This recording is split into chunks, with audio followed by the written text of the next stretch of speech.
afternoon. My name is Paul Short. I'm the chairman of the City of Tullahoma Planning Commission, and I'm here to call this meeting to order on Monday, July 17th. Is the mic not working? No, great.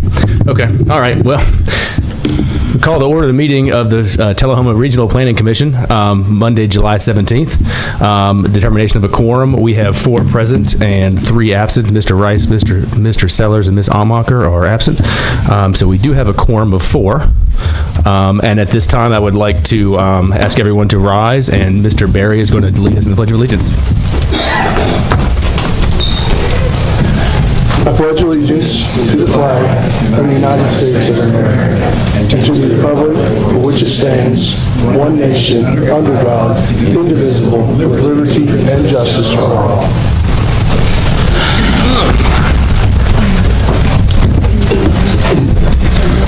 All right, I'll try to be loud as I can be here. Charles is alerting Jordan. Okay. Well, when you get it working, we'll get it working. Read and approve the minutes of the regularly scheduled meeting of the Planning Commission held on June 19th, 2023. Entertain a motion? Oh, Mr. Sellers is here. We'll give it just a second for Mr. Sellers to show up. All right. A lot? There's never too much. He just opened his closet. I heard someone is like, he opens his closet and just hits him. All right. All right. Read and approve the minutes of the regularly scheduled meeting of the Planning Commission held on June 19th, 2023. Can I entertain a motion? I had a motion from Mr. Barry. Second. Second from Mr. Hall. Any discussion? I'll call the vote. All in favor of approval of the minutes as written? Aye. Aye. Oppose and abstain? Minutes are approved 5-0.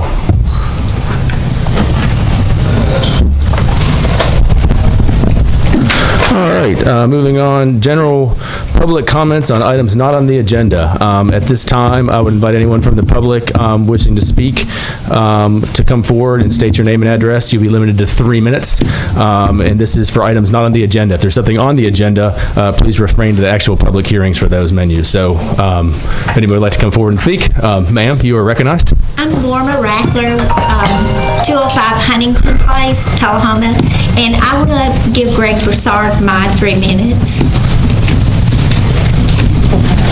To who? Greg? Broussard. Okay. Yes. Hello, Greg Broussard at 302 Huntington Place. I'd like to discuss the property formerly known as the Kennedy property. Passing out are some plats I'd like for you all to look at. Sure. Brookfield subdivision, Phase 1 and Phase 2, and Blantonwood, Phase 1. It's on Phase 1. If you look at those are half-acre lots and up. For Brookfield and Blantonwood, the average square footage, the lowest you could build on a half-acre plot of land is 1,800 square feet. In Macon Manor, it is 2,000 square feet. We'd like to see the R1 for the former Kennedy property. You can build a home on 0.26 or 0.27 acres. We'd like to have that comparable to the existing subdivision surrounding it, which is half acre and up, 1,800 square feet minimum.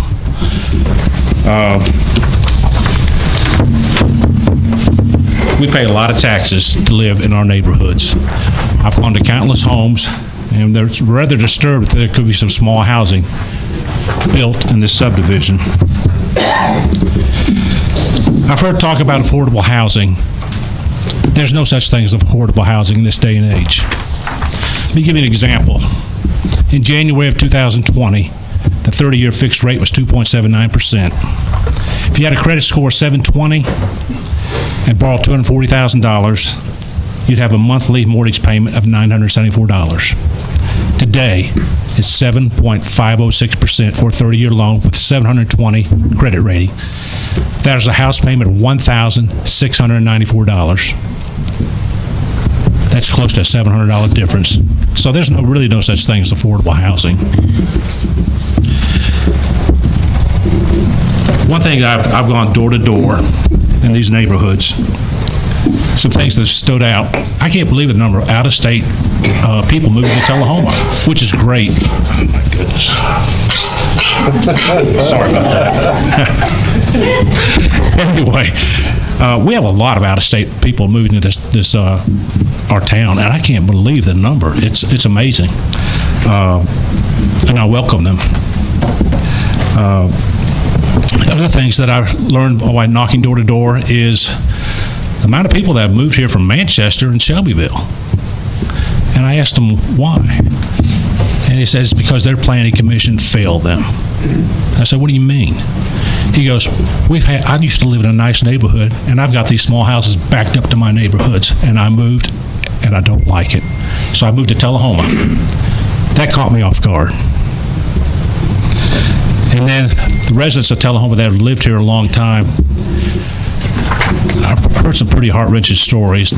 I've worked hard all my life to live in the neighborhood I live in now. My life work is in my home. And I don't want my property values to go down because of my life works. And I'd like to ask the board members right now, is there any of you that live in Brookfield, Macon Manor, or Blantonwood? If so, raise your hand. None. Well, we've got skin in the game. We live there. We live there. And we'd like to see half-acre lots and up, 1,800 square feet, single-story homes and up. We don't want our neighborhoods degraded. And if possible, for the next meeting that we have, which is the third week of Monday in August, if possible, can we have it at a later time, because there's many of them that would like to be here, but they can't because they're working. That's all I have to say. I thank you for your time. All right, thank you.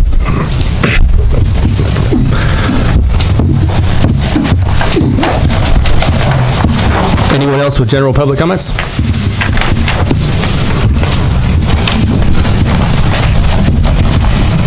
My name is Holly Parks. I live at 206 Huntington Place. I have 3 kids. All 3 of them are in Tullahoma City Schools. Currently, right now, without the neighborhood that Greg was talking about behind Brookfield and between Blantonwood, if that is approved as it is now, and they have quarter-acre lots, that's 200 plus additional homes. I don't know if y'all are aware, but if you try to drive down Kings Lane when school gets out, both sides are blocked. You can't get through. If a quarter of the people, if this is approved, just goes through and this doesn't get changed, if a quarter of those people have kids in elementary school, that's 50 additional vehicles. That's already, emergency traffic can't get through, police officers can't get through. We moved to Tullahoma because we wanted to live here. We picked the neighborhood that we're in because we liked the lot sizes. We knew that it was gonna get developed, but when we realized how small the houses can be and how that's gonna affect our quality of life, we are definitely with Greg and everybody else in our neighborhood that is here, and we want y'all to put it on paper that the lot sizes have to be similar to the surrounding neighborhoods. And that's it. Thank you, Ms. Parks. All right. Anyone else with general comments? All right, seeing none, we'll close item number 5 for general public comments, and moving on to reports from officers and staff. This time I'll turn it over to Ms. Samaniego. Thank you. A couple announcements. Were you able to get a hold of Jordan regarding the mics? Yeah, he's working. Okay, so they're working on the mics. Secondly, I wanted to report to the Planning Commission that, if you remember at the last Planning Commission meeting, you recommended approval for that large area-wide rezoning for the 50 properties. That has made it through first reading approval at the Board of Mayor and Aldermen. It still has to go through second reading, but it has made it through first reading. So I just wanted to update you on that. And my last update is that I've resigned from the City of Tullahoma. So I will no longer be working for the City of Tullahoma. My last day will be July 26th. That's all I have to say on that. Well, thank you, Mary. Thank you. Wish you well in your new endeavors. It's been a pleasure. Mr. Rush? Yes, Roberts Ferry School minor subdivision, postponed to the 21st.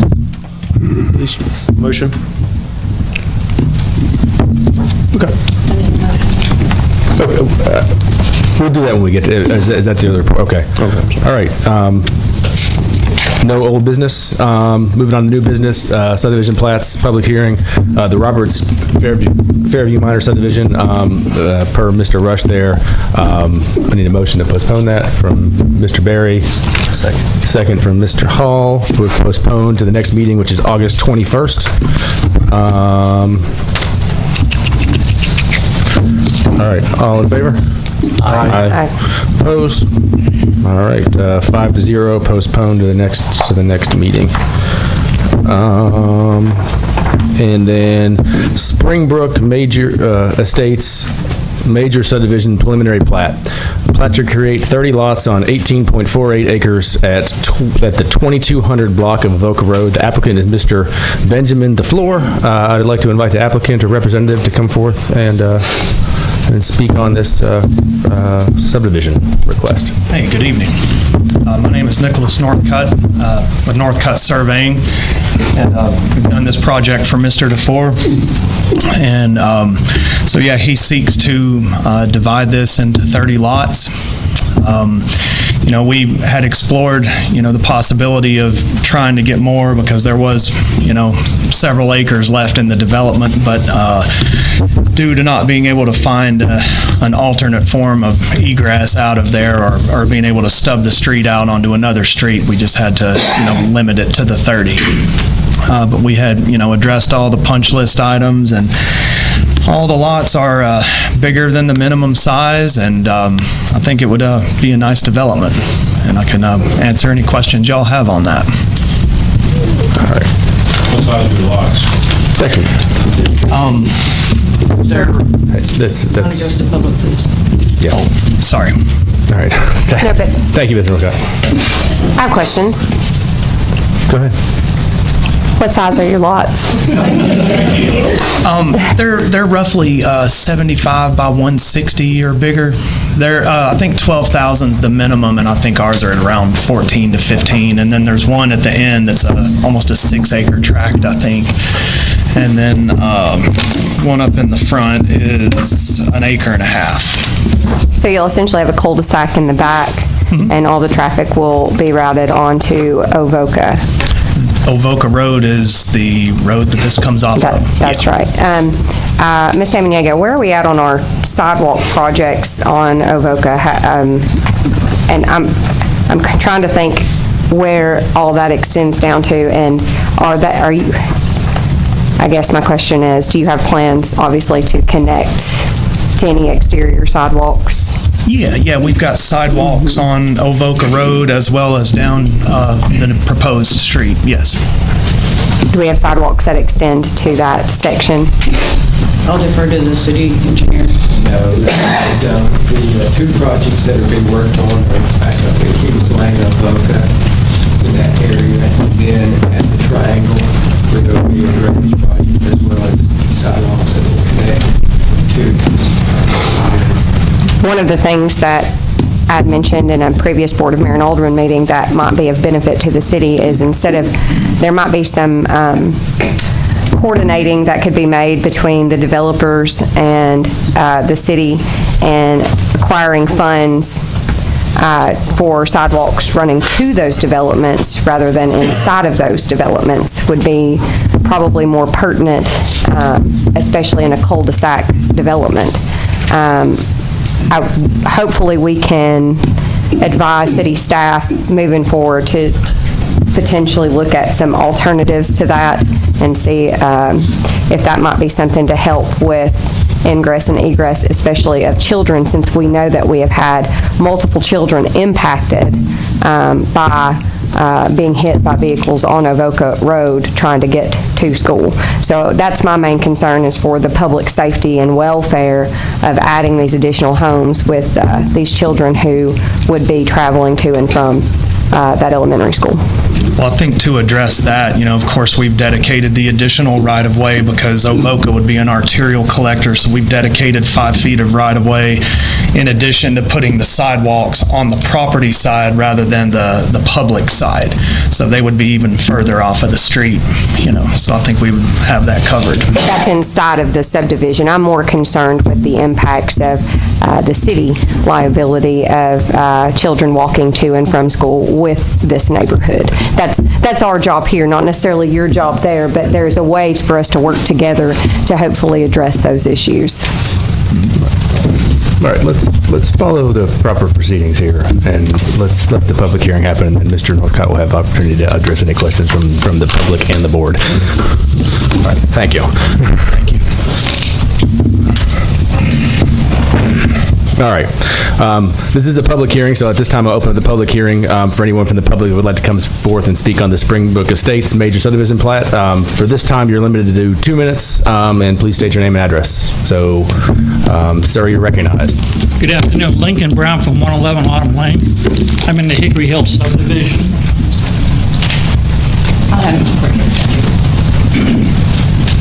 I've lived in Autumn, Maine since 1999, and when we first moved in, and my concern is not necessarily the development. I'd like to see bigger lots, of course, because of the properties around us. My concern is stormwater. We have a pretty good problem with stormwater coming down Autumn Lane, and you have a pass-out going around to you presently, which will let the committee know what's going on, and also the engineers or whoever else may want to take a look at it. Back in 2007, when they approved the Parkway subdivision up off of Riley Creek, we ended up getting a little bit more water when it first started, but when all the houses got in, we got a lot more water coming down through the field or through the development area. If you look on the second page of the presentation, it shows where the water is coming out of Parkway, following down through the proposed subdivision, and approximately almost a third of the subdivision, the water runs towards the northern border of the property, basically towards the back of Autumn Lane. So you work it around, and the water will come down and flow between two houses, which are right next to mine. I've watched both of these houses been flooded underneath it with it, and then also it comes around the front of my neighbor's house at 113, cuts across mine at 111, and then goes behind in 109. And if you look on the second and third pages, that's what it looks like on a normal basis. But if you look at the third page, you show 58 feet of water running across my front yard. So I have Lake Autumn. And this water has just increased drastically since Parkway went in. And I'm afraid that looking at the plan... All right, thank you. Your time has expired. Thank you. Your time has expired. Chairman, can I make a motion that we suspend the time limit on discussion, because I think there's a lot of people that have a lot to say. I'd like to hear a little more about this. What are we? Suspending the time limit rules. Suspending the rules. Just public discussion on this property. All right. Is there, we don't want to put a limit in at all? Vote on that, please. Yeah, I mean, they're going to run out of time. Public hearing, it's their time to speak. Okay. All in favor? Aye. Opposed? Motion. Motion to suspend the rules on public time. Yeah, down in a second. 6 to 0. All right. Thank you. May continue. Yep.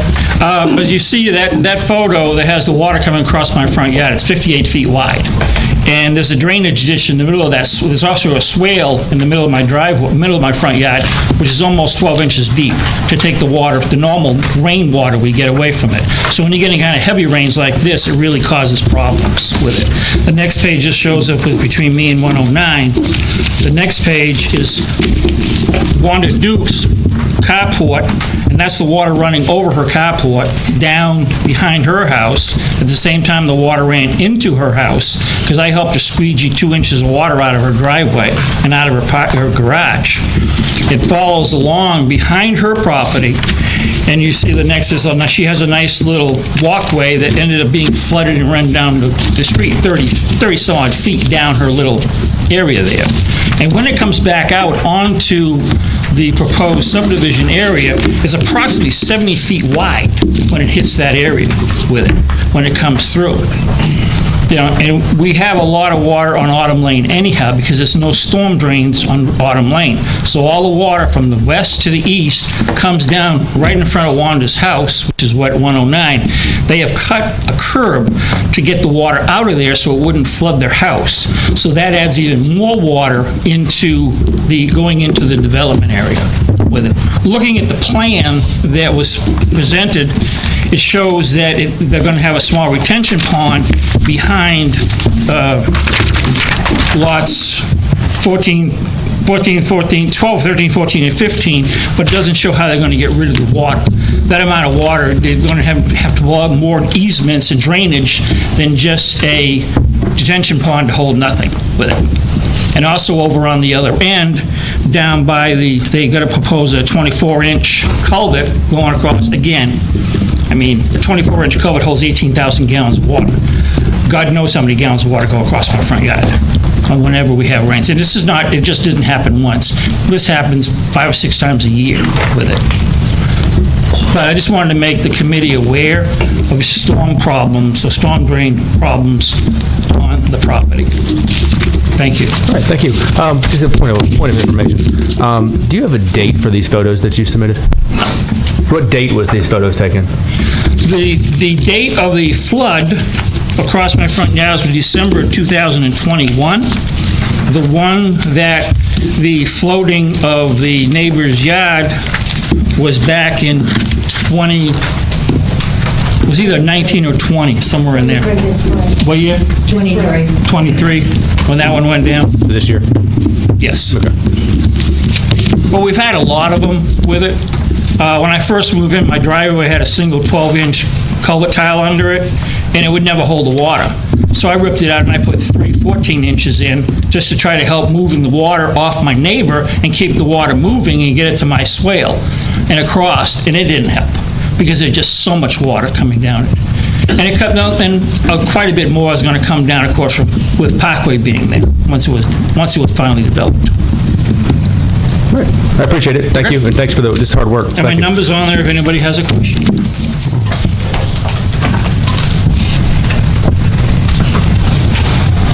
All right.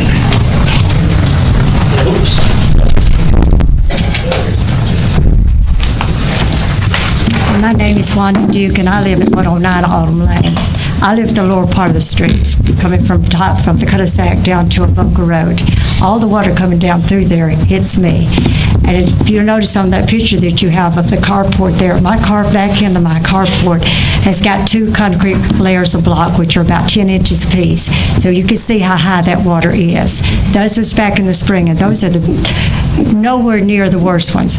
The bridge you see there is turned crossways. It should be vertically across there. That is probably the 3rd or 4th time that bridge has been washed away. I had to drive across the bridge at the back of my carport.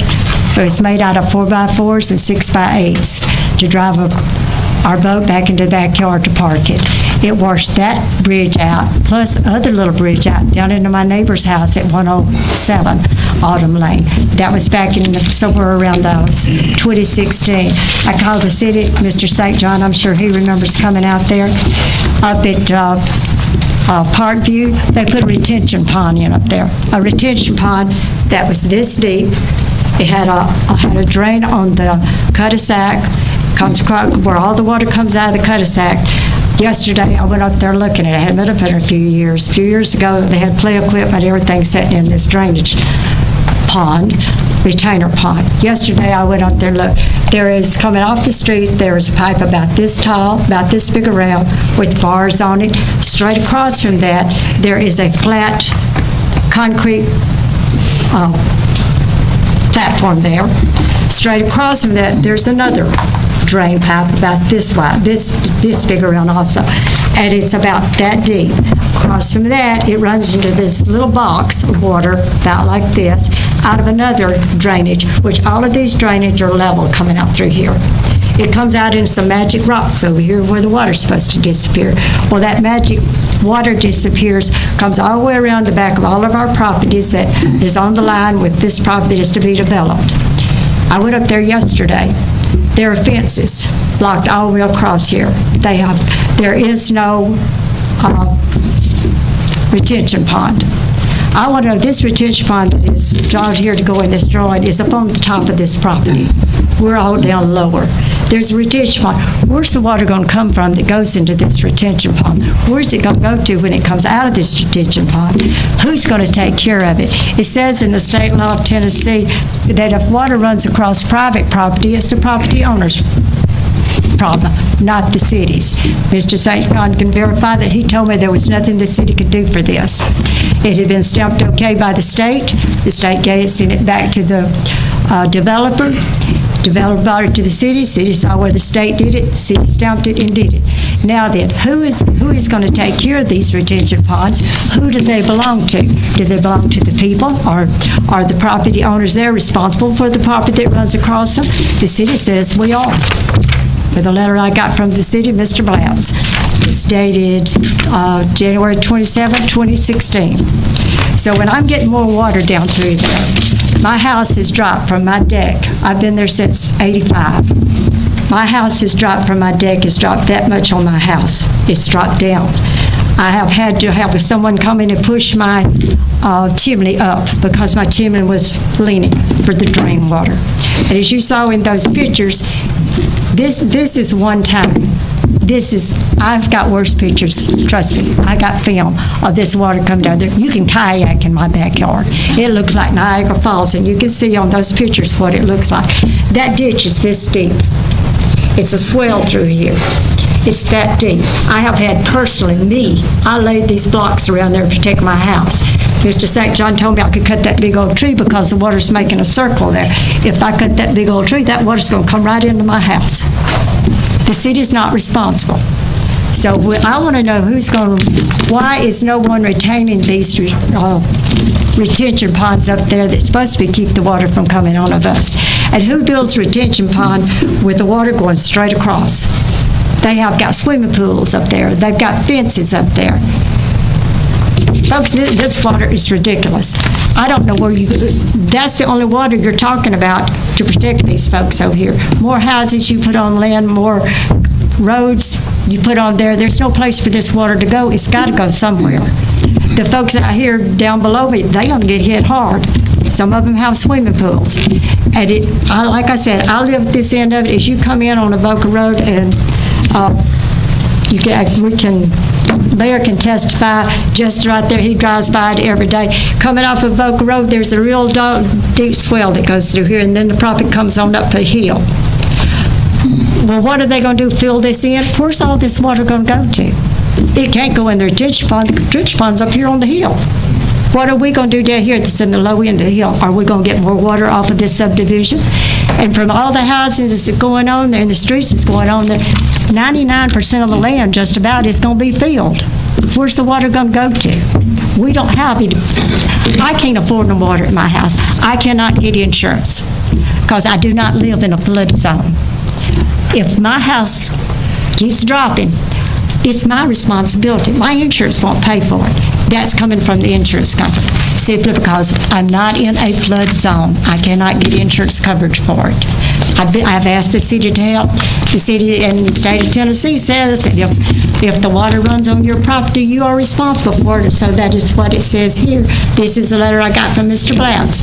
The property in your drainage policy was investigated by Public Works and engineering staff. In addition, I have looked at the site as well per your request.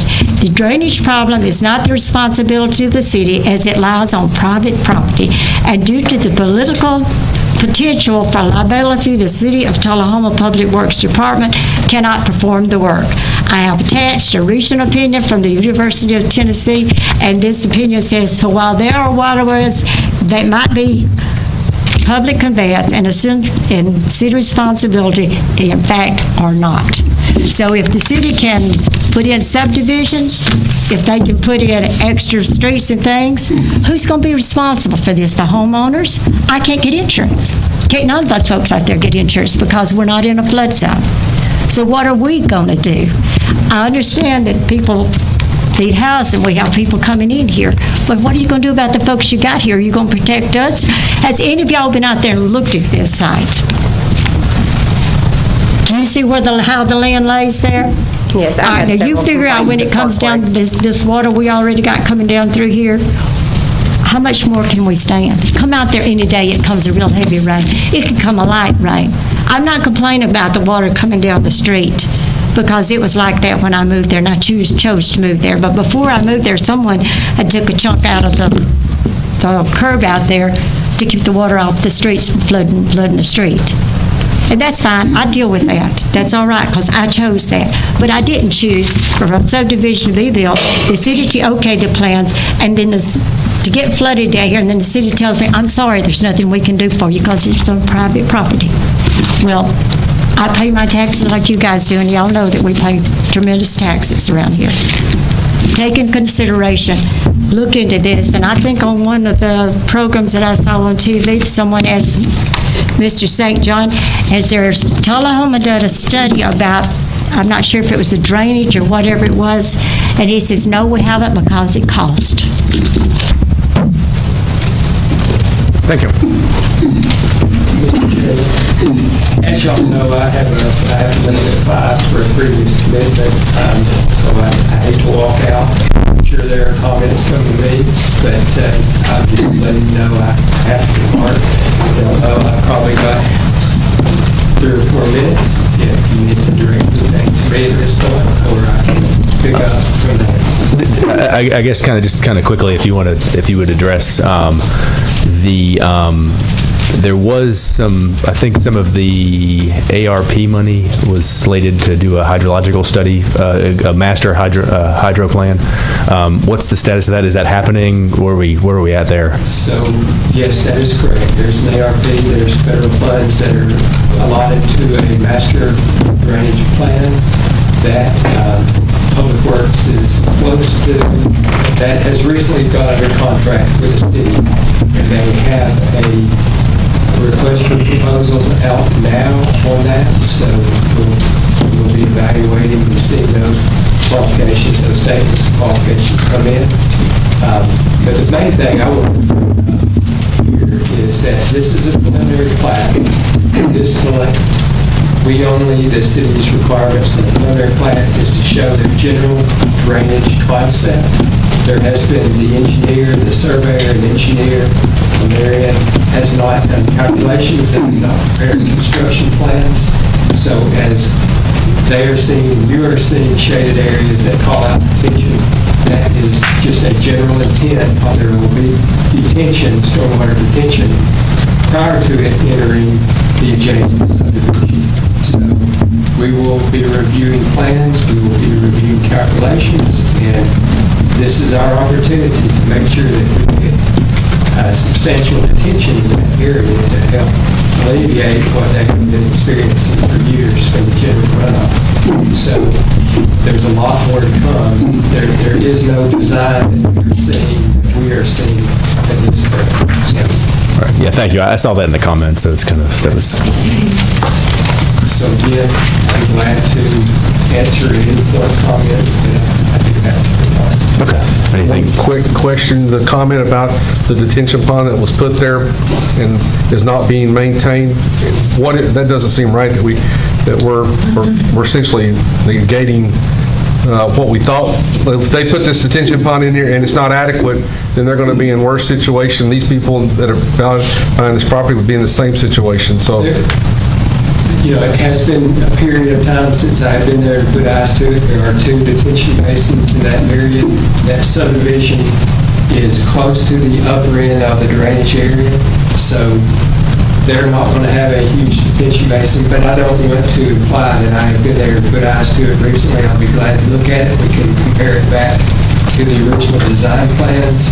There is a detention maintenance agreement form that's recorded that does require that maintenance be performed on those basins if they have silted in. And we've gone from, 3 feet of depth to 1 feet of depth. I'm just kind of assuming from what was discussed, and, we can take action.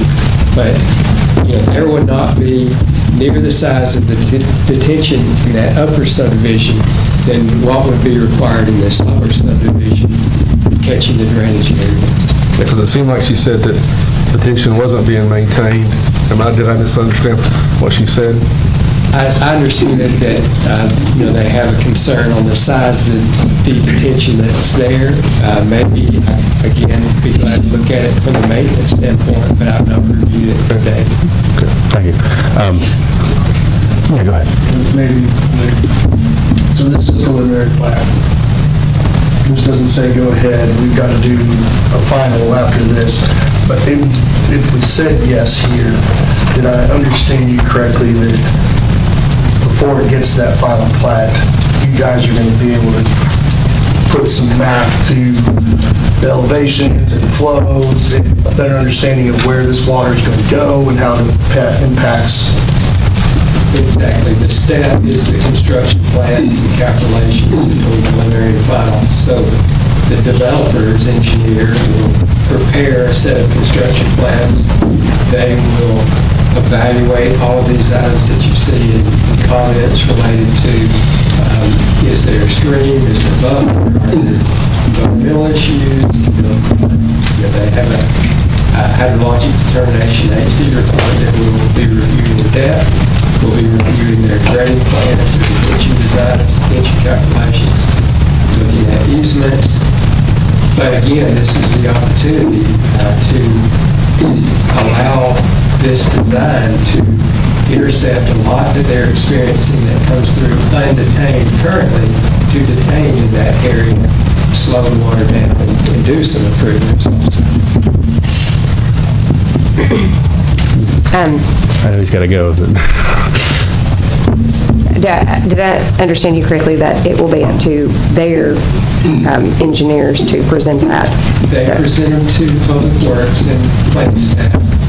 All of the staff reviews Public Works, But they're paying people to check off on it. That makes your job that much more important, to make sure that what they're paying somebody to check off on, that it is as they say it is. And I don't think it has been as it has said it's been, or we would not be in these situations. And you have been the engineer and the number one point of contact, and I hate to kind of go, point fingers back at you, but right now you're in the hot seat. You're also leaving early in the hot seat, and your contract just got extended last week. So I'm going to pray to you that at some point, maybe we can get back together and have this discussion with our public. And that's the reason I interjected to let you know that, yes, as y'all know, I have to be 5 o'clock. There's a lot of issues on the table, and we need to talk. I understand. But yes, there are regulations, there are standards as far as detention requirements that the city has adopted, that all of that has to get worked through, and it has the preliminary plat step. Thank you for your patience, Mr. St. John. You're excused.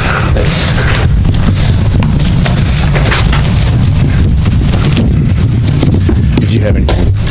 Okay, all right, I'll continue the public hearing. Real quick, just, Mary, is it something that we can do to direct staff to have Mr. St. John go out and evaluate that retention pond that she spoke of? Yes, you can direct, I can't direct Mr. St. John, but you can direct Mr. St. John as a staff of the planning commission. Okay. He doesn't work for me, but he can work for you. All right, I would like to do that. I don't know. I thought that it went through the chain of command being you first. But okay, all right. Sir, you're recognized. Thank you for your patience. My name is Bill Bertrand. I live at 2233 Okoka Road. I was asked this morning by neighbor William Carpenter, who lives directly across from Okoka from the proposed subdivision. His concern also with water drainage. I can just give you the copy of these, or I can read it if you prefer what's the most appropriate. Do you have enough copies for everyone, or is it, I mean, you can just read it and then just I've read it got later? 10 copies. Okay. Yeah, I would like a copy. Pardon? I would like copies, yes. Does anybody want me to read it or not? No. Do you want me to hand them out? You can summarize for us? I do not understand it enough to summarize it for you. Let me keep one, just in case. His comments are, he is the chemistry laboratory supervisor at AEDC, and his comments are very, well, beyond my comprehension. So I hope you guys will at least consider them in your deliberations.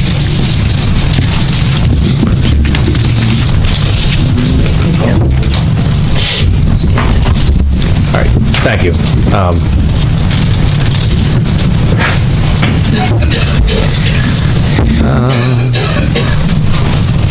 I guess my question would be, is this, is it submittable? Is this, what? Yeah. This is from Will Carpenter, who is addressed at Arnold Air Force Base, and not, I don't know if this is submittable unless, I mean, is he permitted to submit that? That's outside my. Mr. Carpenter is a resident, and I will vouch that as a resident, I mean, he could present this to us. So. Were you asking me? I think I would ask Mr. Worsham more appropriately. Is this a submittable thing of evidence? I mean, there's been discussions about being present to actually speak and submit things in the past. No, I think it's something you can consider. We consider other written documents as well, so it's something we can look at, of course. Okay, I think it's appropriate then. I see what you're saying. BOMA no longer allows things to be read. We don't have to pull it up. But you have some citizen brought it up here and gave it to us, so. I'm fine with it. Okay. All right. All right, this is, I'll just read it then. Agenda number 8A, Part 2, parcel number, map 109, parcel 016.00, size is 18.48 acres, preliminary plat for Springbrook Estates. Comments to preliminary plat application dated 6/27/23, prepared by William Carpenter, neighbor of property owner, on 7/17/23. Concern, the total impervious structures planned for the parcel is likely to overwhelm natural absorption runoff of stormwater, which will have a detrimental effect on neighboring owners and downstream recipients of stormwater runoff. The adjoining properties of Autumn Lane, the drainage features under Avoca Road, southeast of the application site, and the boundaries between 2220 and 2224 Avoca Road, receiving feature of the property development, receive excess runoff and have poor drainage in high rainfall without the additional impervious developments. The addition of the planned impervious features will exacerbate this upon development. Recommendations. It is recommended that a hydrologic determination be completed on the water resource feature traversing the subject property planned for the development. According to the National Wetlands Inventory, the United States Fish and Wildlife Service database, stream features within 1/2 mile of the subject property contained mapped wetlands adjacent to area streams, so there is an increased likelihood that the subject property may contain similar ecological features. Features noted such as wet weather conveyances, wetlands or intermediate streams should be taken into account during design and properly permitted if necessary. Stormwater management should be closely evaluated during approval. Current stormwater control for the existing development in the area does not allow for proper drainage. The addition of a large percentage of impervious cover over to the subject property without retention features or other stormwater best management practices will be detrimental to the future owners of the development as well as neighboring property owners. The expected increase of the runoff should be properly evaluated and addressed during planning. This is Will Carpenter, Chemistry Laboratory Supervisor, National Aerospace Solutions, 445 Von Karman Road, Arnold Air Force Base, Tennessee, 37389. And he has a cell phone that I will not put on record.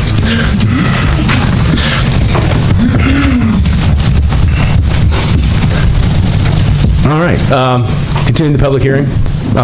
Anyone else? Ma'am, you're recognized. Prepared to speak, but my name's Leslie Lawson, 304 Somerset Lane. We're across the proposed subdivision from Autumn Lane.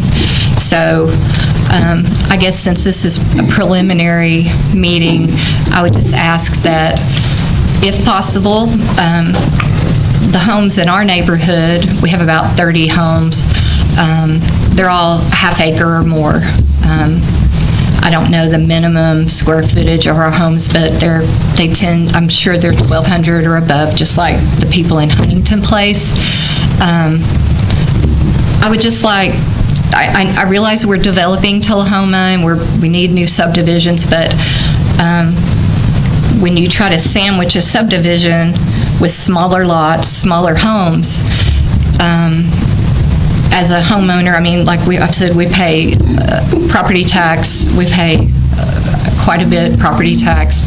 We don't want the value of our home to be affected when you allow developers to come in and try to cram as many homes into an area. He said there's 2 acres left over, and he wishes he could, build on those. The idea as a planning commission, you should kind of have the citizens in mind when you're allowing people to come into our, and develop neighborhoods.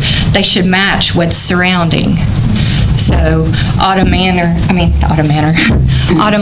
they have large lots. I'm not sure exactly the acreage or whatever, but I know ours are half acre or above. Our homes are 1,200 square feet and above. We would just like something similar. I recognize progress is happening, but just it should match. It should,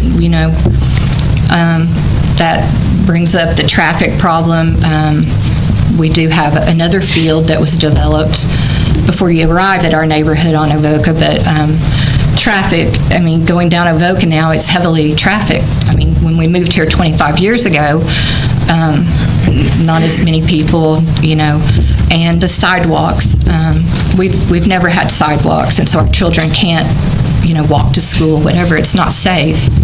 So just, I know it's a preliminary, this would be the time to speak about it, but just if there's any way to ask for a minimum lot size greater than the 1/3 acre, and possibly minimum square footage would be nice. All right, thank you.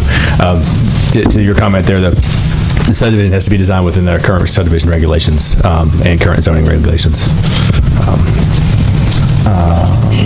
All right. Anyone else? All right, Mr. Parks. I'm Jonathan Parks. I live at 206 Huntington Place, and I just want to emphasize, because I was at the BOMA last time, and somebody had proposed some ordinances about building regulations to propose similar lot sizes to new subdivisions that are adjacent to existing subdivisions, as well as I believe an ordinance that if that new subdivision had to connect like a roadway to an existing subdivision, that limit it, just to kind of limit excess extra traffic going through that, and we're told that the planning commission is the people, the body that determines those regulations. So I'd like to just encourage y'all to consider any kind of regulations or put forth to try to add those kind of more conditions to kind of, like I said, to keep similar lot sizes to new property, so you don't have tons of small little houses, and then those potentially get connected roadways, and excess traffic and all that, because a lot of these roads are already congested, and so unless something's done, it's just exacerbating problems, water problems, just everything, runoff, just that. Not just like y'all to consider that. All right, thank you.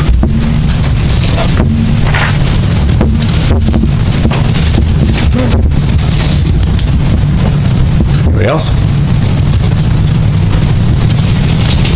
All right, I'm going to close the public hearing. And we'll move on to staff report. Mr. Rush. Yes, zoned R1, it's 18.4 acres. It's located on Avoca Road. We're creating 30 single-family lots. Lots are about 0.32 acres or more. It's plus or minus roughly 14,000 square feet. Size meets the requirements. of a minimum of 12,000 square feet. Connectivity score is 3. Lot 17 has a 200-foot TVA easement and is located within the UGB for Coffee County. Electric, water, and sewer will be provided by TUA. Each lot meets the standards for the zoning and subdivision ordinances of Tullahoma. Staff recommends approval with DAC comments. All right, thank you, Mr. Rush. All right, this time I'll entertain a motion for the preliminary plat.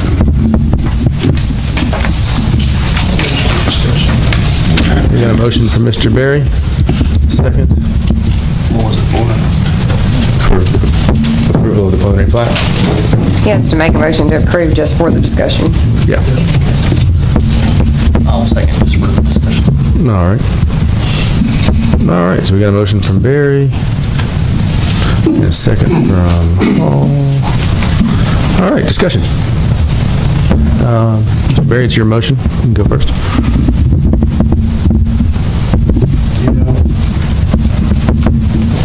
So I went out because this was on the agenda. It's been a few months. I've got a, it's about as loud as I'm going to get. We can't hear anybody. We can't hear the chairman, we can't hear. The mics aren't working. Sorry. Yeah, they're not. It's not working either. So I've been out here on a rainy day where it was pouring down rain, and I forget the gentleman's name. His first name was Bill, and we walked around, and it is. Was it you? It was you, yes. And we walked around, and it was pretty bad. And he's done some work for him, and and his neighbor, and so I completely.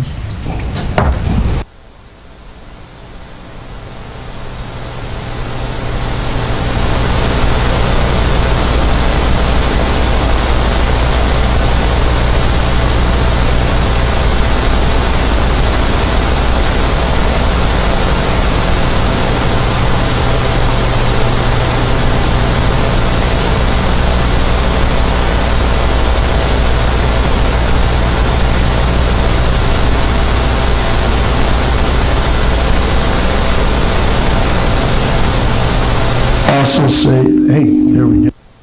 That It's hot, huh? Yeah. It's back up now. I don't want to say that we could do a better job, but there's obviously some issues. We have a stormwater, a whole like $2.5 million, $3 million dedicated to stormwater. My questions here are kind of what I had asked Mr. St. John is the process here in a preliminary plat. If we say,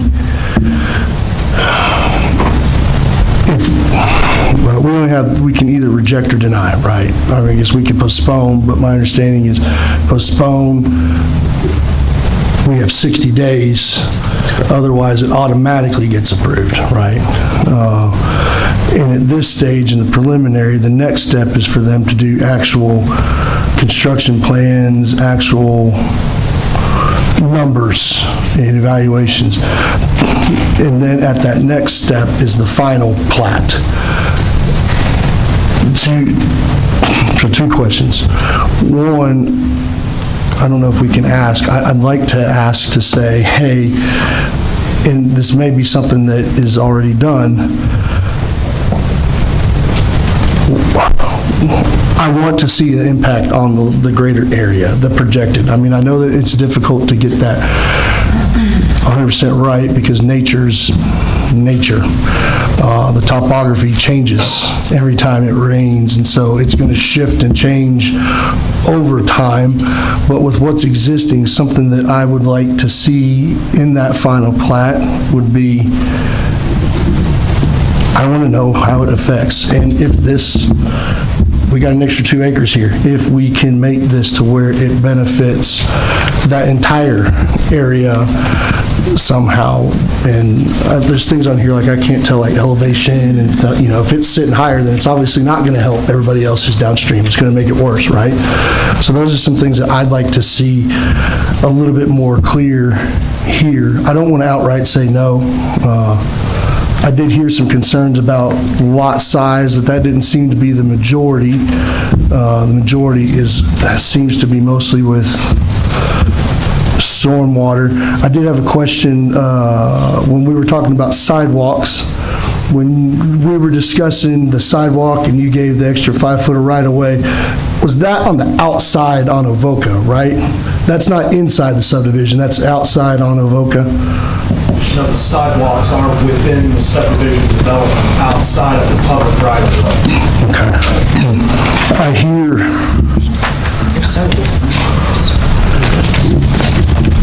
Yeah, I can kind of. It's on Avoca though, right? Yes. Yeah, that's what I'm going to say. That's what I'm seeing here, which is where we wanted them.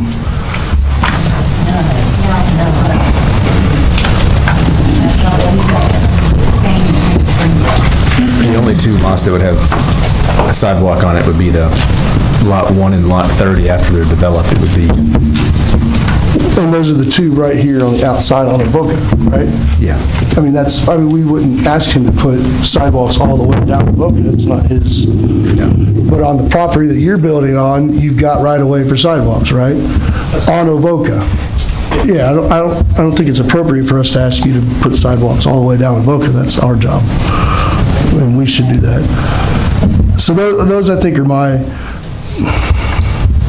I don't want to say no without seeing those final numbers, but I will say that I'll say no if it comes back and this negatively impacts anywhere else around it. Like this cannot negatively impact anybody. I'd like to see it not just negatively, I'd like to see it help. And I know that I'm constrained in what I can ask for and what I cannot ask for, right? And I don't want to get in trouble with state law, but those are my concerns.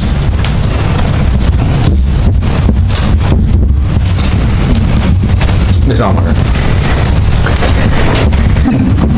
I'll start with the sidewalk comment since I'm the one who made that. Again, cul-de-sac development, obviously, we're asking for sidewalks within that, but I think it's smarter for us to say, hey, in lieu of sidewalks within it, how about you just give us the money that it would cost you there? And that's what I was saying, there would be some negotiation. And I think this would be smart for some developments going forward if this was to get approved so that we could work on the sidewalks going to the development. To me, that makes a whole lot more sense. Yes, I understand that's the city's job, but also the city, as we both know, is crunched for funds to do that, and obviously that hasn't been done and has needed to be done, and be much more important and wise to use those instead of requiring a developer to have sidewalks within a cul-de-sac development that's one road, to use that for sidewalks on the outskirts. Here's what I will have to say. We had a training about 6 months ago. I recorded it, used part of that recording in a previous meeting here a month or so back. And I went back and reviewed that training again because it was a really good training for this planning commission. And we were told then that even though we had been under the impression for a long time that there are certain questions that are not appropriate for us to ask, they are actually very appropriate for us to ask, because at the end of the day, the liability will fall on us for any nuisance or problems that we create as a result of our neglect and what we approve. And regardless of what any case law may say today, we know that the courts are ever-changing and laws are ever-changing, and what we may think that we're scot-free on today, we may have liability for tomorrow. So that's why we have to be delicate in making sure that what we approve is good for the goose and the gander. So here's what I would say. I cannot, in good faith, be in support of this subdivision plat as is with the information I have in front of me. I am concerned about traffic. I am concerned about ecological environment. I am concerned about stormwater drainage. I am concerned about the lot sizes in comparison even to the others. And I think it's somewhat patronizing and a little bit condescending for this board to look at somebody and go, well, we have to do that within the current realm. Well, the reason people are here today asking us to change our subdivision restrictions and ordinances is because there's an issue. So we've heard them, and we've heard them, and we've heard them, and we keep saying, well, we can only operate within. Well, yes, but the reason that they're telling you that is so that we will take the initiative to change that. And I feel like we are patronizing these citizens by saying, well, there's nothing we can do because this is what it says right now. Well, actually, there's a lot that we can do, and we can't keep saying that. However, I do think that we can't say no to all growth. And Save Tullahoma, if you're listening, if you're a part of that, Save Tullahoma. Even though I've been somewhat at times championed as one of the heroes of that movement, that's not necessarily true. I'm a hero of smart growth. I want us to grow, but I want us to grow in a calculated way that is not going to burden our neighbors or decrease their property's worth. And right now, as this development stands, that would burden your neighbor and decrease their property's worth. You can increase the lot sizes and I think have a better chance of not having to go through a lot of rigmarole, or you can wait until the city conducts its ecological and hydrological studies in our ARP, which could be years in waiting before I would even be comfortable in approving this. And so I think if you're weighing the lesser of the two, it depends on your timeline, and that's what I would have to say about it.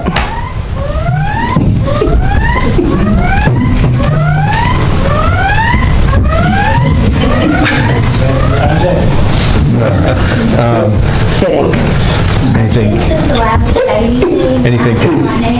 No, ma'am, thank you. Mr. Comer, anything? Well, I have no objections to this plan as it's laid out as far as lot size, and I feel that it is in compliance with our current laws, and I think we need housing of that size and that nature. And I would vote for this, for the approval of this, except for one thing.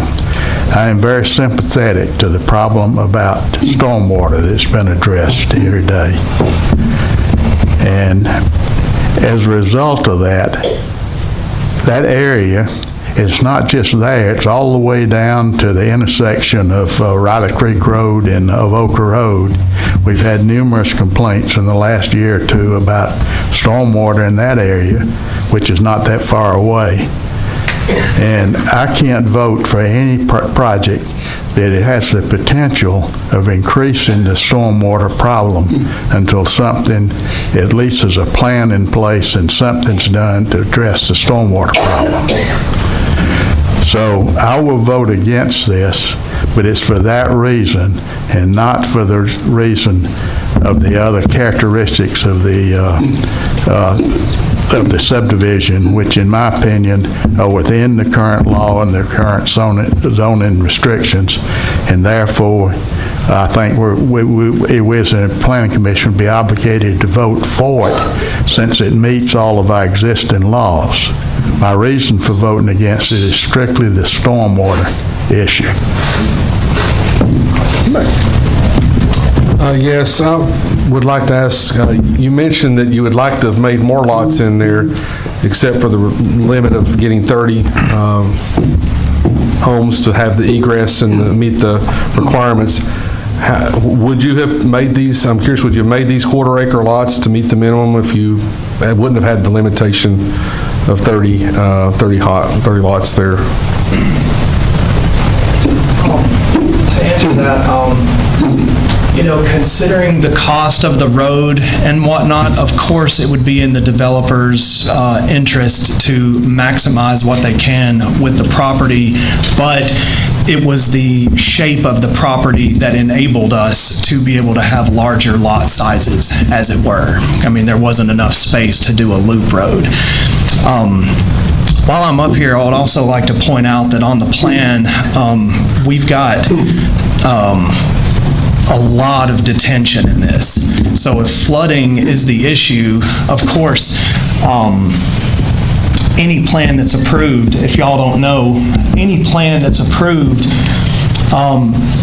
you have to do a pre-design and a post-design, or there's pre and post.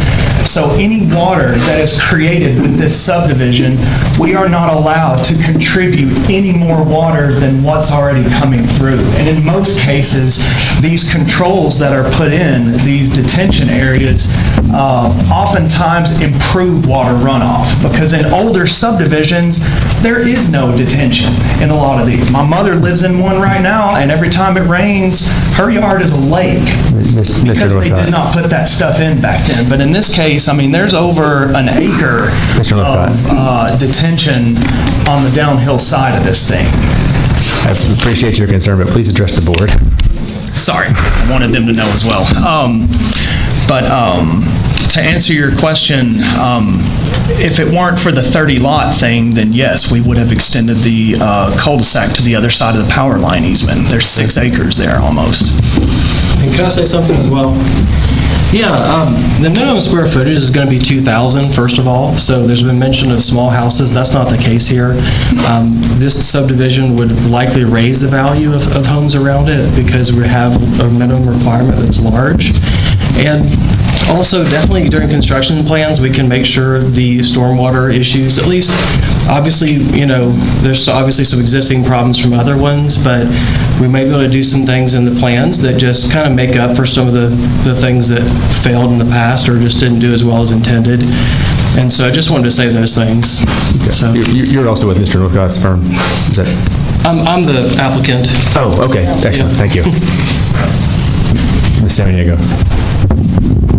Sorry, just point of clarification for the developer, if you could come back. Are you willing to make a commitment on the record that the minimum size of the residences would be 2,000 square feet, and that would be part of your covenant restrictions for your homeowners association, and those documents are reviewed during the final plat process? Yeah. Okay, thank you.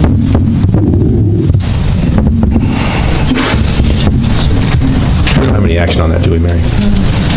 Just didn't note that. Well, I don't know if we need to, you know.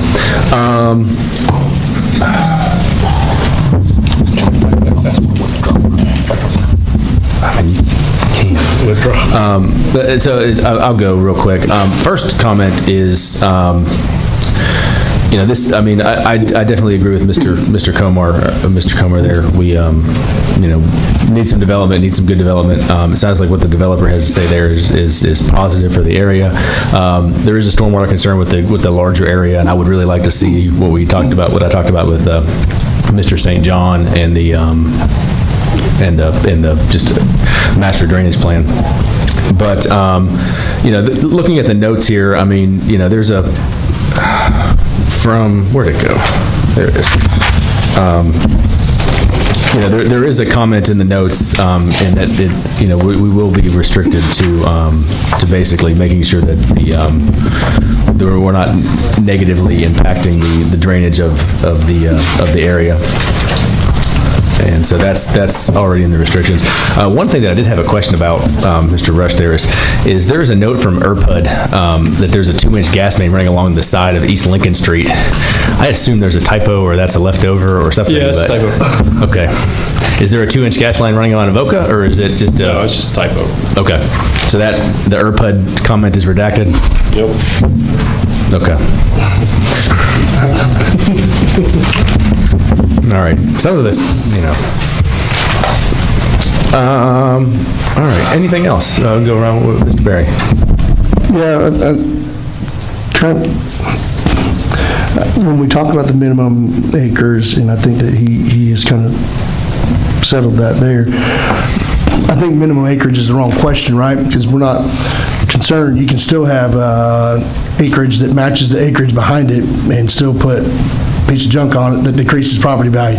The real question we're trying to get at is property value. And I can increase property value on a quarter-acre lot the same as I could on a, I mean, not the same, but, you know, we can still match those property values on a smaller lot. So I think as we go into discussions about these things and matching, the question's not acreage that we need to be talking about. The question is values. And that's what we're really trying to get at when we why that.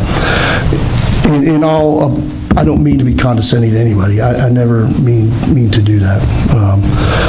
And so I hope that it's not taken that way by anyone. Oh, it wasn't tonight. It was short.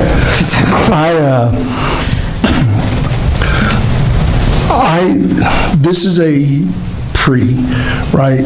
And we have an opportunity to say no at a later date if this comes back and it doesn't meet.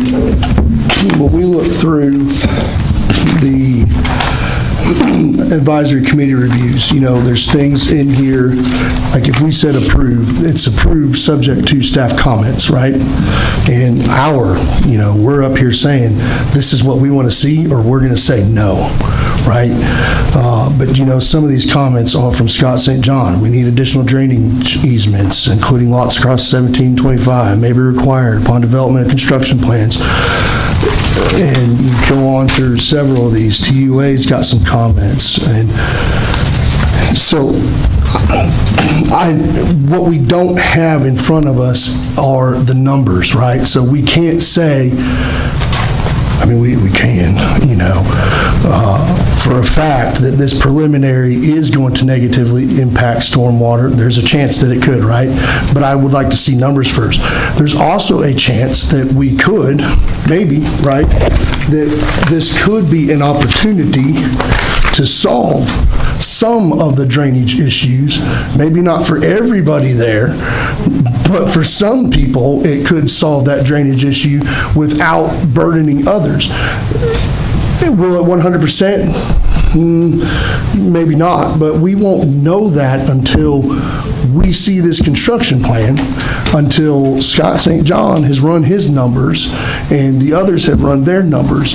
And so I personally would like to see, before I just say no, I would vote yes to the preliminary with the caveat to them that when this comes back around, you know, I want to see elevations. I want to see drainage patterns. I want to see all of these things. And if it does, you know, one of the things is when we do say no to something, we've got to make a statement of fact in the motion, right? And that will be my motion, is that to deny, if this comes back around, my motion would be I vote to deny this based off of the negative impact of the existing property owners, right?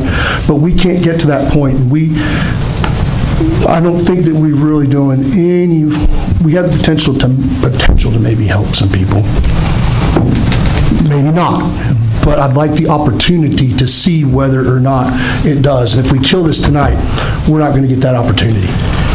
I agree with what you're saying, but I think we need some stronger words in there concerning the stormwater drainage than those that Mr. St. John has put in the current comments. Well, I think when it comes back around, if we don't, you know, I think we're pretty clear.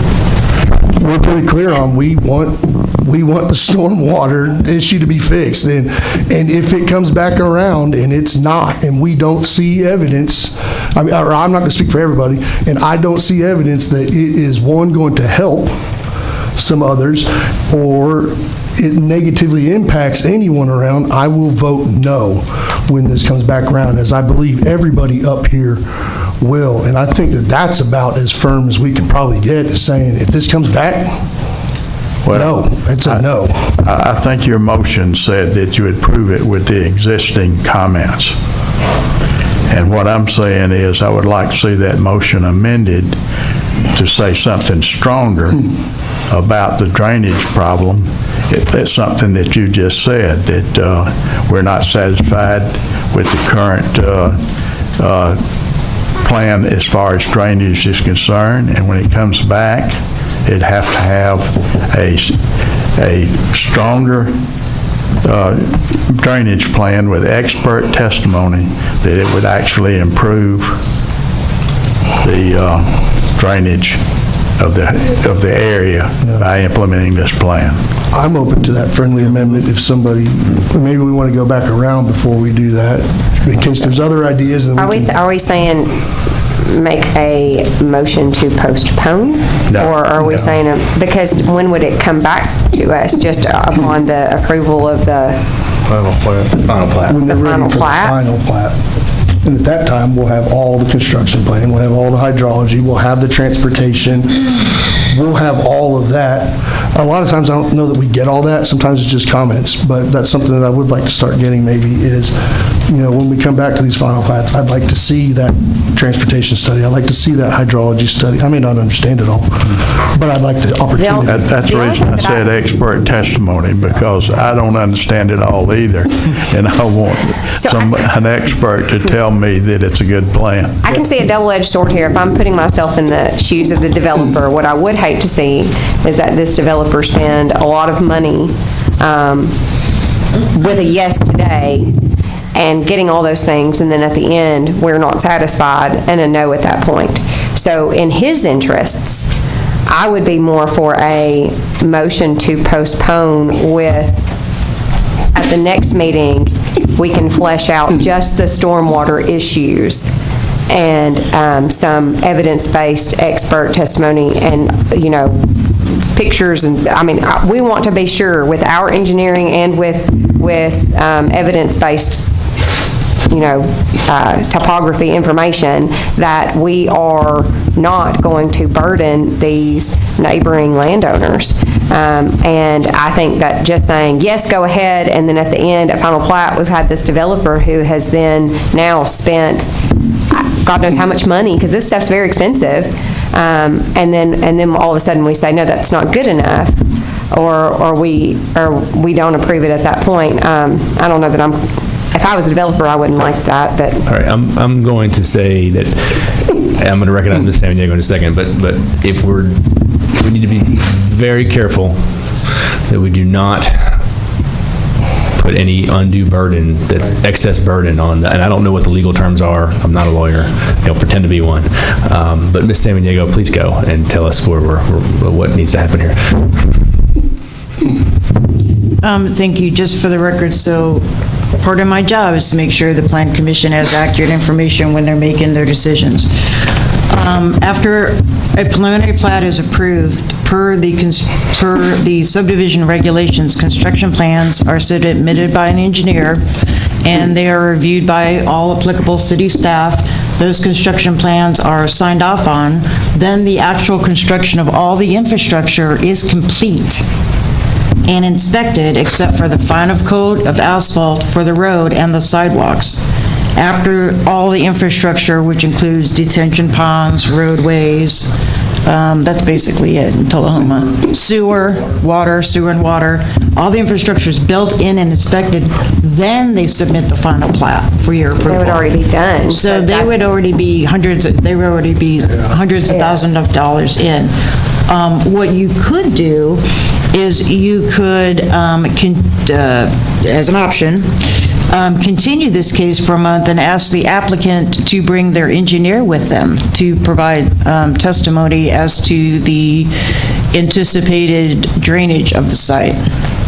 Normally, you would need preliminary approval to justify paying the engineer what it costs to get that information. Right. Preliminary is the first step before construction plans. Before that. And I understand that, sir, but at this point, it looks like to have a project, potentially, that your client might have to take the step that's not typical to getting an engineer to provide some expert testimony as to the drainage.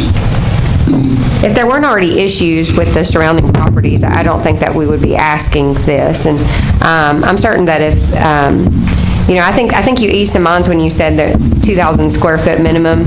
But again, the smaller lot sizes and the fact that you're putting larger homes on a smaller lot size means there's less places for water to go, even still with that. So, that's the concern here. Yeah, is it possible to just, to say, to give maybe a little bit, I guess, with the stormwater, have be a little bit above what should be normal, and that somehow make up for it? To kind of make up for some of the other problems? That's kind of what I was saying. Is that not a possibility, or more detention possibly, or I don't know? I don't know that detention is going to solve our problem. I think that's why we're asking for an engineer's advice on this. And if we exacerbate a problem, then you, the developer, may be liable as well as us, the city. And we both don't want that, right? So we are trying to protect you as well. Okay.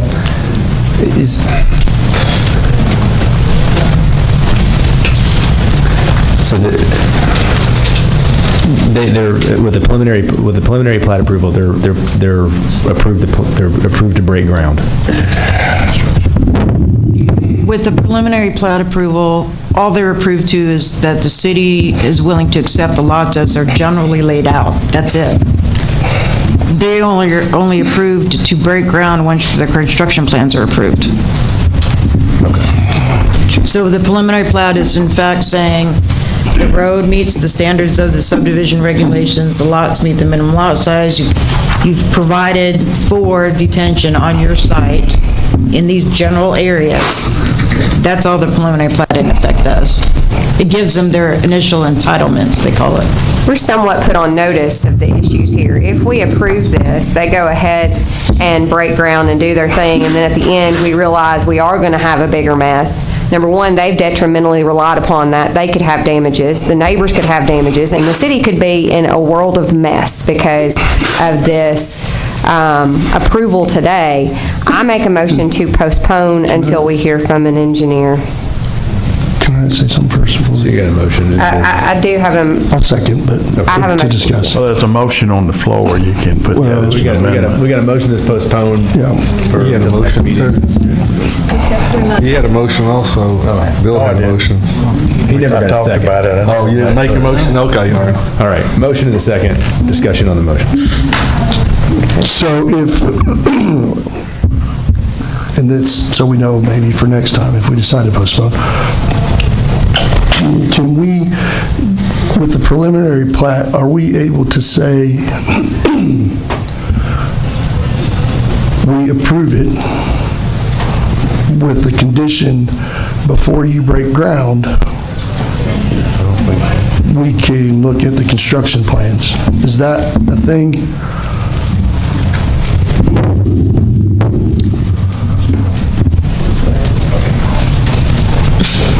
I mean, the construction plans are a matter of public record once they're submitted. Well, what I'm saying is, right now, if we just say, if we said go, then they could just get all through it. We never see it. They've broken ground. They've spent a lot of money, which they'll probably spend some money on plans anyway. But can we put an intermediary step in there to where we approve a preliminary with the condition of, once they have all these studies done, that it can come back to us? I think that would just... But to do... I know. I'm not trying to be difficult. No, But to do what, though? These are going to be civil engineering plans that have been submitted by engineers and technical experts at pre- and post-construction. Yeah, I'm not going to understand it, but I won't understand them. But it would give an opportunity for Scott St. John, or you won't be here, maybe Charles or somebody to stand in front of us and give reassurance to the community that, yes, we saw these plans. It negatively impacts, or it doesn't negatively impact, but there's that step. You could certainly direct staff to notify the Planning Commission at the next available meeting once the construction plans have been submitted to review, to notify the Planning Commission that those are available for the public and any interested parties to review and comment on. But we can't revoke our vote. it would also behoove the construction, the development, they wouldn't want to go through all of that. Correct. And then get to the final plat. Correct. And then us say, no. So, I mean, that would, I would think, encourage, I hate being difficult, like, because I see all sides. That's why the system is laid out the way it is that, much like Mr. Northcutt said, the preliminary plat, and this is how it is all over the country. Yeah. You submit the preliminary plat, generally the layout meets our code, then you submit construction plans, have to be signed and sealed by an engineer. The construction plans are actually implemented, everything is built, construction, and passed. You cannot increase the existing water that's on your property to the adjoining property owners. If not, you actually decrease it. I think that what we've experienced, though, and that's what's in your subdivision regulations. It is, but I think that what the fear, and I'm usually never this difficult, I think, but I think the fear is that hasn't been the case. And I know that on paper, sometimes it says yes, and that's not saying anybody's not doing, that's not negative towards anybody, but what we've seen are these new subdivisions come in, and it does negatively impact somebody downstream. And I know that that's just kind of the nature of it. How about Mr. Berry? Yeah, I know this is probably unexpected from me. But that's all. We can postpone it. We have a motion on the floor to postpone. We must not, but yes, let's get through the comments. Mr. Seller. I'm not sure where we're at, but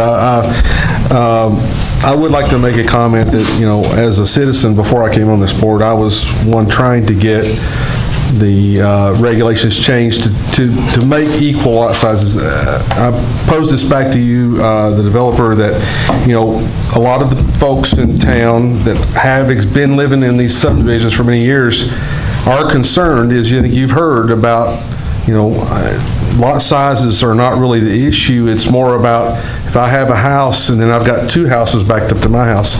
Some of these lots have 2.5 houses backed up to their one lot.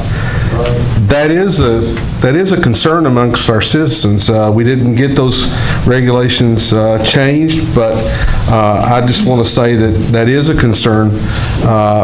We can't really say, well, does it negatively impact cost or not? But a lot of people don't like to live in a house that now has 2 or 3 houses backed up behind them. That's not what they moved to where they did move for that reason. So I just want to make that comment. I understand it is more beneficial, more cost effective to build as many houses as you can, but think about the people, your neighbors that you're going to be moving in next to. It's going to be impacting their lives as well. And this is the struggle I've had since I've been on the commission, is that we do have to follow our regulations, but also we're supposed to be protecting the citizens that exist here currently. And so I like the development, but I have a problem with the lot sizes as far as how they back up and how many houses are going to be behind other houses. I also have the concerns about the stormwater. The presentation that was provided earlier at the beginning of the meeting is, a big concern with me of seeing how much water is present and what we were supposed to have done for those subdivisions, and evidently did not, even though the engineering went through and don't meet the requirements, and how we're going to fix that. And it's great if this can come in and help solve some of those problems, which is why I'd like to see some of the results of this. I am an engineer. I can understand that stuff. I will read it and I will look at it. But I am a little concerned as well about adding more burden to the people that exist. This is a new development, and we like development, but we shouldn't also degrade the people that have been living there for many years. Thank you. Anything, Mr. Hall? Let them vote on it. I think you guys are on the right track, though, to the developer. I think you're going to make it. We just got to dot our i's and cross our t's for you and us. All right. So we're postponing with the expectation that we will have a discussion with the engineer. Yes. All right. It's only until next meeting. Until the next meeting, yeah. We only got 60 days. Yeah. All right, I'll call a vote. All in favor of postponing? Aye. All opposed? I'm going to vote no on that. What? You have a motion, second. That was the motion to postpone. He was talking about an amendment to that, so there never really was a true second. Yeah, they was going to make a motion. Build it, so we're postponed. Now, Daniel made a motion for discussion, seconded by him. The original motion to approve. Correct. Seconded by him, but we just voted to postpone. Yes. So there's no vote on the. Motion by me, second by Barry. Motion to amend. Motion to postpone. Motion to postpone. There's no amendment. And that's The amendment one got out. 5-1, but I'm a no. Focus on stormwater assurances. Thank you. Thank you, Mr. Norcutt. You got that? Yes, sir. Can we move on? Yes. All right.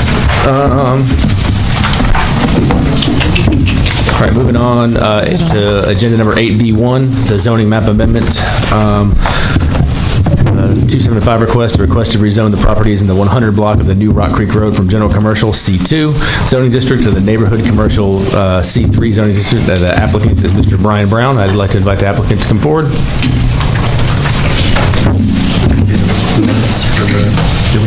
We haven't got there yet. There yet. Next. Yeah, I'm still got this one. Mr. Brown? Yes, sir. Just quick, just whatever you care to share about your rezoning request. We're here to listen. Just saw some more options, so I just want to go from C2 to C3. Okay. All right. Well, thank you. If we have any questions for you, we'll let you know. All right, great. Thank you. All right. This is a public hearing, so I'll open up a public hearing at this time for anyone that wants to come forth and speak on the zoning map amendment request. Please come forward. You'll be limited to 2 minutes. Correct? All right. All right, I'll close the public hearing, hearing none. And moving on to the staff report, Mr. Rush, I believe. No, it's Ms. Samaniego. Oh, Ms. Samaniego, I'm sorry, I should just look. Production, can you please go to the presentation? No, okay. Well, it's great. Anyway, so the subject property is 2.85 acres. They are requesting to rezone from general commercial C2 to neighborhood commercial C3. It is an undeveloped piece of property that's in the 100 block of New Rock Creek Road. As I stated, it's currently vacant. The land is relatively flat. The subject property is in an area of the city with primarily residential and commercial uses. There are no environmental constraints that have been documented on the subject property. It is available for service from TUA for water, sewer, and electric. It meets the minimum lot size of the C3 zoning district. I provided to you in your staff report on page 16 the list of permitted uses for both the existing C2 zoning district as well as the C3. Primarily, the difference between the two zoning districts is C3 limits the amount of retail and commercial uses while allowing for single-family, multifamily townhome developments. Other than that, the findings of fact required for a zoning map amendment is on page 17, and staff recommends vote to send a favorable recommendation to the Board of Mayor and Aldermen based on those findings of fact for section 1006E of the City of Tullahoma zoning ordinance. Thank you, Mary. You have a question for the motion? And it may not matter, because it may be the motion that gets on record. The application says R3.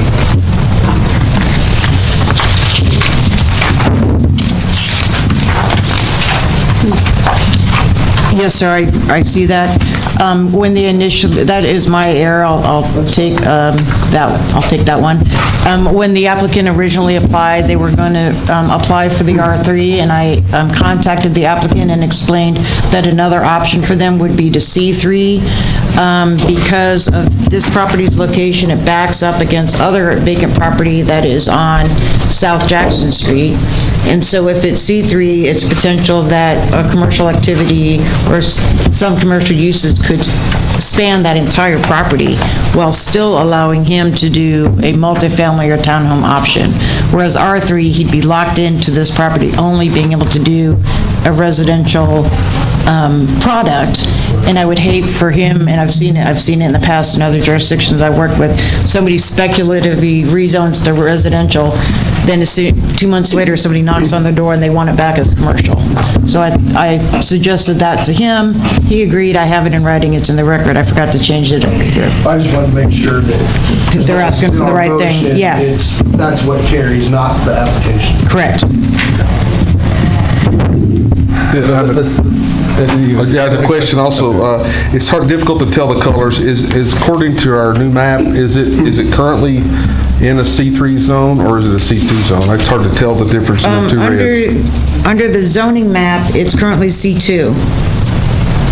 So if we make it C3, are we not going to be in a non-conforming? Or No, the property is vacant. Okay. So there's no existing use on the property. So it's currently zoned C2 for the zoning district. Okay. It is in per the revised 2011 comprehensive plan future land use designation, it is in the general neighborhood commercial land use category. Which would be that C3. land use category per the consistency matrix in the plan allows for consideration for C2 and C3 within that category. Thank you. So it's permissible and consistent with the plan to ask for C3. There are no existing uses that would be determined to be non-compliant or compliant. The only other thing that you would look at, use, structure, and lot. There's no use, there's no structure, and the lot meets the minimum lot size of the R3. Okay, thank you. Move to approve. All right, motion for Mrs. Almacher, second for Mr. Berry. Any discussion? Mary, my only question, across the street, is that R3? Yes, sir. On the west side?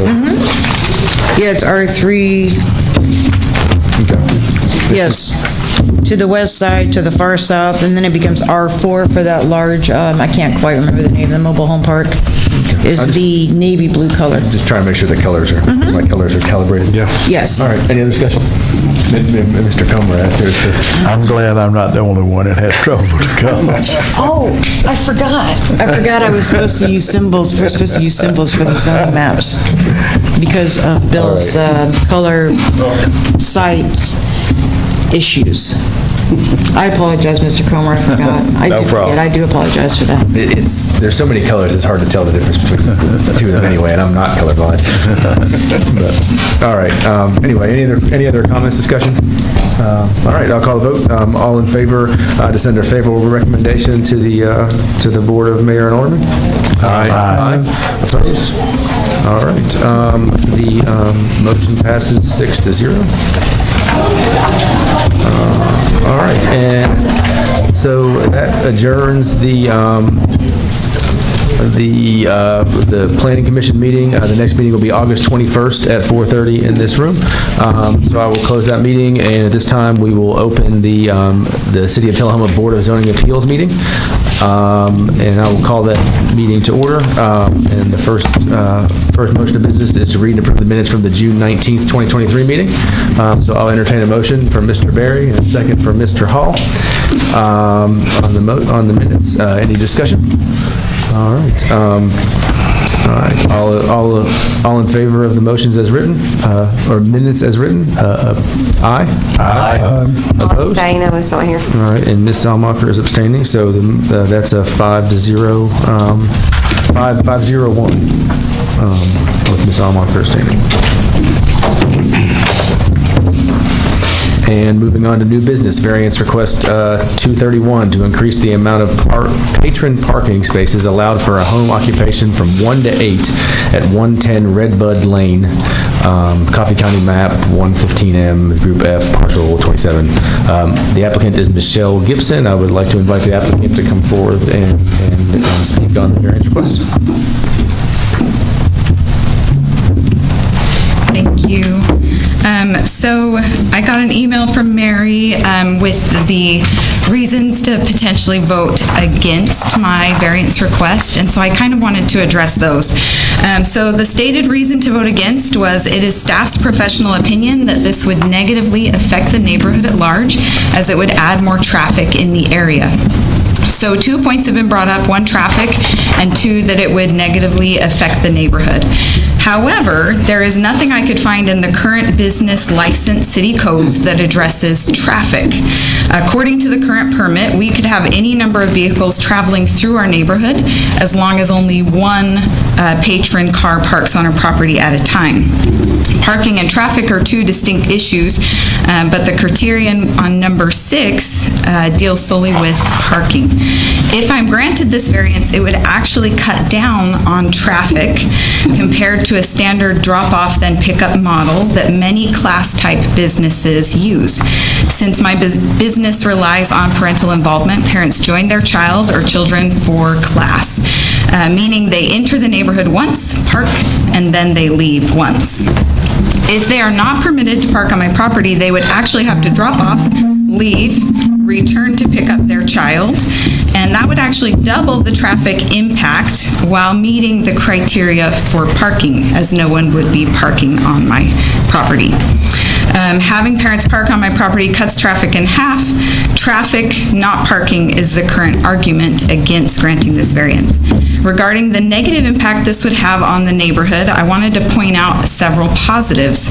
I went to many of my neighbors to inform them about this hearing, and 100% of those I made contact with are in support of me operating from my home, including parking on the premises. To date, I have 9 signatures all along my road that I would be teaching from, of support from neighbors, and I also have letters of support from various community members and business owners who see the merit in what I'm trying to accomplish for our community and in my neighborhood. On top of that, 1/4 of my students are currently located in my neighborhood, which is a sizable number. Every one of my studio families would be positively influenced financially with me teaching from my home because it allows me to charge lower costs, therefore reaching more members of our community. Also, because I teach young children ages 0 to 9, the cars coming through our neighborhood are from families with young children who know and will be reminded to drive slowly and be respectful of my neighbors. Research has shown that including music early in life produces smarter kids. It literally enlarges their capacity to input more later on in life. My music classes give parents more tools to help them play and bond with their children.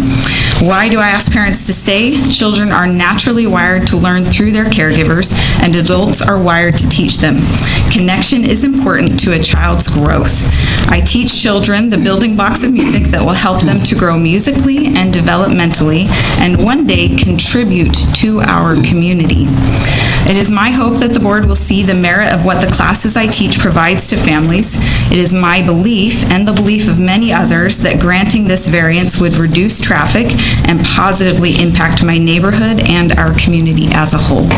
I do have if you guys would like to see it,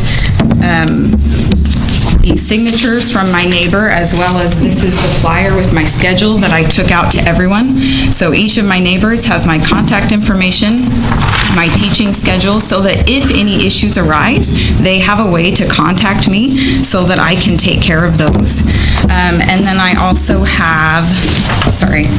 Oh, that's okay. I also have, these are the letters of support from various people in the community or previous parents of students I've taught, as well as current families of my students. So, thank you. Thank you. Thank you for your patience with the it's always a rough one to come after that. I believe it. Should I sit down? Yeah, if we have questions, we can readdress. This is a public hearing, so at this time I'll open up the meeting to the public for anyone that wishes to speak on this variance request. Please come forward now. 2 minutes. I think I'd be sleeping on the couch if I didn't get up. I'm Benjamin Gibson, 110 Redbud.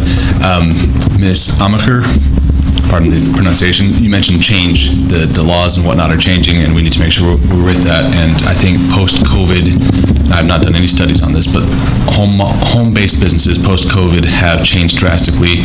I'm not sure when this ordinance was put into place, but if I understand the way the variance is currently written, it is only granted if there's an oddity with the land. And I could be mistaken, I hope I am. But if you cannot grant this variance based off of the definitions, then I would love to see the ordinance changed. And I don't know the policy or I don't know if this is the correct body to address for that, but if it cannot be granted because of the way it's currently written, what can we do to rewrite it? That's what I would like to see or hear addressed. Thank you. All right, thank you. Anyone else? All right, I'll close the public hearing and move on to the staff report. Is this you, Mary? Ms. Samaniego? Yes, thank you. I don't have the right page open right now. The subject property is .60 acres. Again, it's located at 110 Red Bud Lane. The applicant is requesting a variance specifically to section 601, home occupations of the zoning ordinance. There are several criteria for the home occupations, but the one criterion that she was unable to met upon a pre-application meeting was number 6, that states sales and services to patrons shall be arranged by appointment and scheduled so that not more than one patron vehicle is on the premises at one time. The applicant stated to me that the nature of her business is that she teaches music classes to children in a group setting. Therefore, having a group setting, there has to be more than one vehicle parked on the premise at a time. As far as context for this requirement, typically home occupations limit parking because there's the thought that excessive traffic coming in and out of a site or an existing neighborhood or residential area for business use might have an adverse effect on the neighbors. So they allow for home occupations and have limited scope of those businesses, and then the concept is that once the businesses outgrows a home occupation status where they have multiple employees, multiple patrons coming, parking required, then they go into a commercial zone. In this instance, staff is deemed to look at the strict application of the variance request based on those findings of fact. Unfortunately, staff could not support this and is recommending denial of the variance because there's no peculiarity with the site itself that would warrant the need for the variance. Thank you, Mary. Entertain a motion at this point.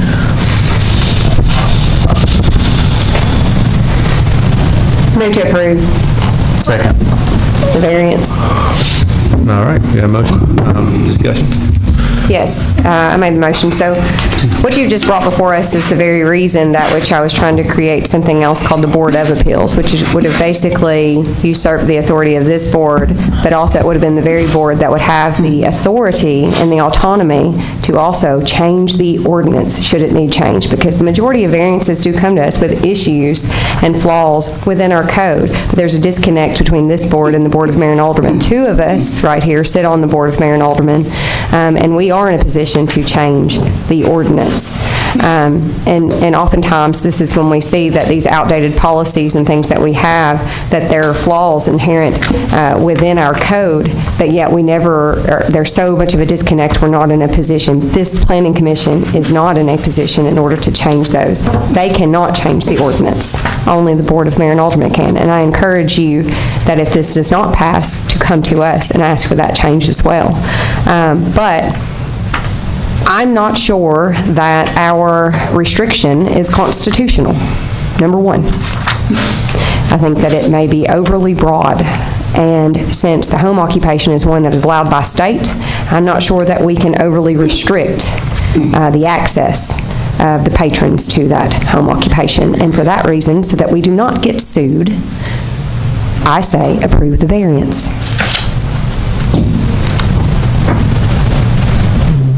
Go ahead, Mr. Sellers. Yeah, I guess I'm trying to understand about the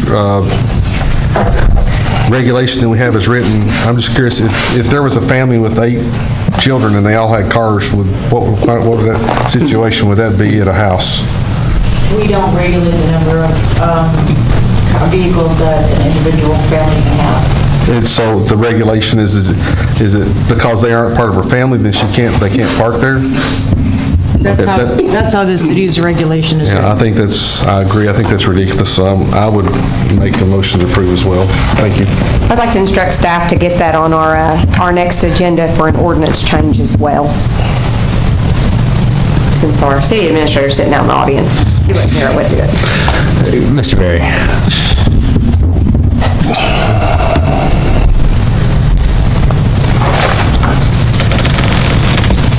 All right, this isn't going to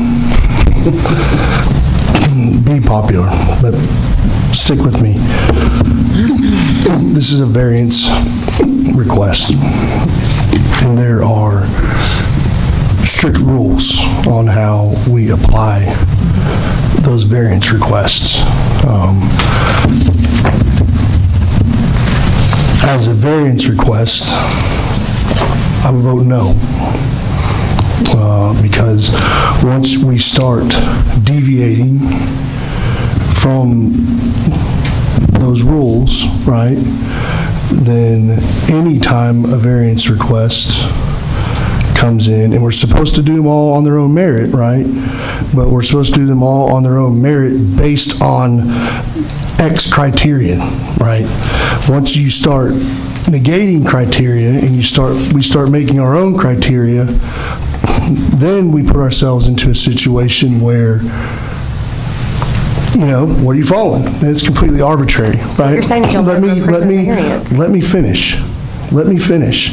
So what I'm going to say, we have this habit, in the moment we don't like things, right? And we try to change and adapt the rules on the fly. And we've seen this time and time again at the BOMA level, where we've done some things that we probably shouldn't have done, where if we had just paused, right, and said, we recognize that this stinks. We recognize that this needs rewritten. We understand that this is bad. I get it. And I think that it is a little ridiculous that I could have a cookout at my house and have 10, 15 cars if they could fit in my yard. But I do understand the semi-difference, right, between commercial and residential. If I've got 8 kids and 8 kids have cars, they all live there, right? They belong there at that house. Versus, say I decided from home to open up, I don't know, a print store or whatever, and I end up with 50 customers, 10, 20 customers throughout. If we say yes here without going back and revisiting the rules, right, that is the difference between having commercial and having residential. We just talked about with these other one prior, right, that we didn't want to negatively impact traffic and things like that. I get it. I understand that what you're saying about it will reduce, and I agree. What I'm going to say here is, I get it. This stinks. This stinks. But I will vote no. But I agree with Ms. Allmacher that on our August 14th, not Planning Commission, BOMA, at our BOMA meeting, that on that agenda, we need to have an item to look at this and maybe make it, I don't know. Has it got to come here first? Yes. All right, so then our next agenda here, it comes on. I know that doesn't help you in the meantime, but my preference is to step back and do this properly and follow each of the rules. Let's get you to where you want to go. Just give us a little bit more time to get there. All right, I'm going to go first, then you can, we'll go back around. Yeah, so, again, this is, I'll say that this is a noble cause of yours, and I actually live around the corner from you, and if you'd have came to my house, I would have probably signed it as well. However, in this position, looking at evaluating the variance, I think that Mr. Berry is correct, and I think that the proper way to address this is to look at adding conditional permitted uses to R1 to allow for expanded parking and other facilities based on kind of on a per a per business basis to allow that to happen. I've had other people come to me and say, hey, I want to run this business out of my family, and Mary, I'm sorry, but most of my response is call Mary and ask her about it. But I think that, it's like a lot of this stuff doesn't fit under, there's some nuance to everything, and I think that if it was if there's no real detrimental thing and you're not trying to run a convenience store out of your house or something like that, I don't see any real issue with this. But again, I don't think a variance is the right avenue. I think changing the zoning ordinance is the proper way to do that. The proper way to do that would be for us to instruct staff to draft that, and we will see that at the next meeting, and then that will go as recommended to the BOMA for approval. And I think that's the proper process. But anyway, I'll shut up and turn it over to Ms. Almacher. Yeah, so further it states, a variance shall be used where necessary to overcome some obstacle which is preventing an owner from using his property as intended. So it doesn't have to be lot size, steepness, whatever. It also has another caveat. So I disagree and would say that the standards of proof required for a variance, and to your point, Mr. Berry, there would be no need for a Board of Zoning Appeals if we weren't here to grant variances. Like, there's no need. If you're just going to follow the rule, it's a hard and fast rule, you don't need this board. What are we here for? I mean, plain and simple, you're either here to grant a variance, you're here to look at the specific facts and see if it's so outside the realm. You're also here to look at and see if it's an undue hardship or something that the ordinance has created a situation where we could be potentially liable because our enforcement would be unconstitutional. In which case, I think that's where we're at right here, as we have been in previous in the past. And I believe that the variance shall be used where necessary to overcome some obstacle which is preventing an owner from using his property as intended, is what we are looking at. Why not grant the variance? It's our purpose. Anything else? Yeah, I remember. I might have missed you the first time. That's okay. One other time, it was questioned about, do we set precedents? And I think you made the comment that we can make a variance and it doesn't necessitate that is a precedent that has to carry forward for all future endeavors. Isn't that correct? Yes, sir. If you start varying from the provisions of your ordinance on a case-by-case basis, which is not allowed under the provisions of the ordinance, you do set a precedent that's very dangerous. Okay. There's no question about the constitutionality of our ability to create ordinances such as we have, such as what we have in our zoning ordinance. I wouldn't throw the term constitutionality around that loosely. Okay. I advise you about this. All right. Thank you. Sounds like we should change the ordinance. If we start creating a variance for everything that comes about, that is setting a precedence. Okay. But what the not setting a precedence is that like someone's lot is abnormally shaped, has abnormal slope to it, and they need to build I think it was Ms. Samaniego that told us that you can't evaluate based on other situations in which you have changed or allowed a variance.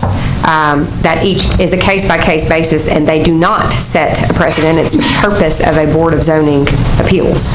Is that correct, Ms. Samaniego? I believe that's come out of your mouth before. Thank you for quoting me. I appreciate that. Yes, variances on their own merit are on a case-by-case basis. Again, for variances, the job of the Board of Zoning Appeals isn't just to hear somebody's argument and approve a variance or not. You have to follow the findings of fact and the criteria. But if you keep approving variances to the same section of the code over and over and over, that in effect can create a precedent, which Mr. Worsham, I think, was alluding to, and I'm not trying to put words in your mouth. Typically, if you have a jurisdiction that is approving variances to the same code section, it's time to look at that code section. Yeah, I agree. I would like to, Mr. Hogler. I'm going to let him talk first. All right, Mr. Comer. I'm sorry, I missed you guys the first time. I agree 100% with Mr. Berry's assessment of this situation. I think that the Board of Zoning Appeals does have the authority to grant variances, but there are rules which are established for us to go by under which we can grant those variances. And I think Mary has properly assessed that this does not meet those requirements. But I do think that, as Mr. Berry said, that the rule should be changed, and I would hope that the Board of Mayor and Aldermen would be successful in doing that. Also, I would like to say that I agree 100% with Ms. Gibson's remarks concerning the value of the teaching of music in this community and her service to the community in doing that. And I'd like to commend you for what you're doing. But I will have to vote no on this assessment, but I would hope the Board of Mayor and Aldermen would correct the situation. I agree, it needs to be changed, and I'd like to see it at the next meeting. I'm not sure if I should just withdraw my second or just let it go to a vote. We can just vote. Okay, that's fine. And I'll take the opportunity to instruct staff to draft a amendment to the R1 zoning ordinances to allow conditional business uses on permanent basis, or I don't know what the right words are, but something to that extent. Mary, go ahead. Mr. Swear, you might make it a bit broader for staff to look at the alternatives that will accommodate this kind of an issue, not just amendment to R1, but maybe other ways that we could do that. That's good. Thank you. Yes, what he said. That's what I was going to say, because home occupations are allowed in the other residential zoning districts. Okay. I understand the intent of what you're trying to get at, and I will work with Mr. Rush on the text amendment prior to my last day next Wednesday. All right. Well, thank you. But I do think that it ought to be a what's the permitted uses permitted upon review, because that way it does have to go before the board. Anyway, at that time, Mr. Berry, one last time, we'll get out of here. Yeah, just to tag on that, I 100% agree. What you're doing is needed, right? And we're going to get you done. We'll get it taken care of. I just want to step back and do it. When we talk about the variance, there is an exception that says the use of the property as intended. It's R1. The intended use of that property is residential, right? And so that's not a criterion. And say we grant you a variance now for 8. I hope your business grows. What if you need 9? Then you got to come back, right? So I'd say let's fix it. Let's get it right. It will take at least 2 months, right? At least, probably, because we got to come here, then we got to go to Boma twice. So it'll be 2 months. Roughly the end of September. Yeah. God, I can't believe we're already there, man. But that, these are the opportunities I think that I voted yes to variances before, so that is the point of the board, but we've got to stick to that framework and then change it where we can immediately. All right, with that, I'll call the vote. The motion is to approve the variance 231 as written. All in favor? Aye. The motion is to approve the variance. Yes, aye. Okay. All opposed? Aye, or nay? Nay. Nay. This 1, 2, 5? 6, 1. 6 to 1, 6 to 1, or 1, 6. 5, 1. None of us can count. Don't let us do the calculations. 1 to 5 with Almacher in approval. It fails 5 to 1. That's the right way to say it. Thank you. And with that, I wish you luck. We'll work with you. So, yes. Do we need to do anything moving forward, or is this? I think it's on us from here. Thank you. If I could get the document back with the signatures, it's my original, and then I will just say the max class size I will ever teach is 8. There will never be 9, just There may be somebody else. Let's fix it once and be done. Okay. All right. With that, we're adjourned. Thank you. Thank you.